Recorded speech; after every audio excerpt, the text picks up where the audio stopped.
Merci de nous retrouver pour cette dernière édition de la semaine de Capsus Sport au mondial handball féminin 2023. L'Angola frôle l'exploit face à la France. L'Angola a tenu la dragée auto-championne olympique en titre durant toute la partie. Pour la première journée de la Coupe du monde féminine de handball, les Angolaises ont en effet failli renverser la France, ne perdant que d'un but d'écart seulement 39-29. L'Angola a même remporté la seconde période 14-12, mais les championnes d'Afrique en titre avec 3 buts de retard à la pause 18-15. Carlos, qui a été chirurgical dans ses tirs, avait 5 réussites en 5 tentatives et Giallo ont été les meilleures joueuses du côté de l'Angola. Le Cameroun, par contre, a raté son entrée face au Monténégro. Les Camerounaises ont subi une défaite cuisante face au Monténégro, s'inclinant lourdement sur un score de 25-11. La première période s'est révélée catastrophique pour l'équipe, n'ayant réussi à inscrire que 2 buts, tandis que leurs adversaires dominaient avec un écart significatif de 13-2.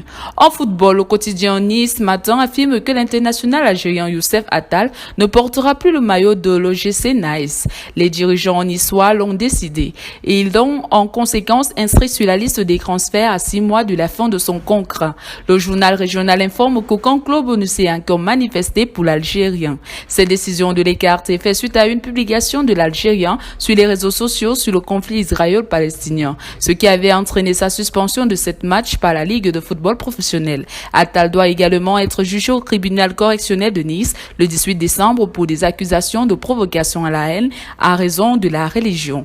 Le joueur ne bénéficie d'aucun soutien pour le moment de ses pairs de la Ligue 1, de l'Union nationale des footballeurs professionnels. En athlétisme, gros coup dur pour le marathon africain. Chebet Gemechou, l'une des meilleures coureuses éthiopiennes, est suspendue provisoirement pour dopage. On lui reproche des anomalies sur son passeport biologique. Teche Gemechou a été deuxième du marathon de Tokyo 2023 en 2h16 minutes 56 secondes. C'est la 9e meilleure performance mondiale de l'histoire. Elle était inscrite pour le marathon de Valence ce dimanche, mais devra déclarer forfait.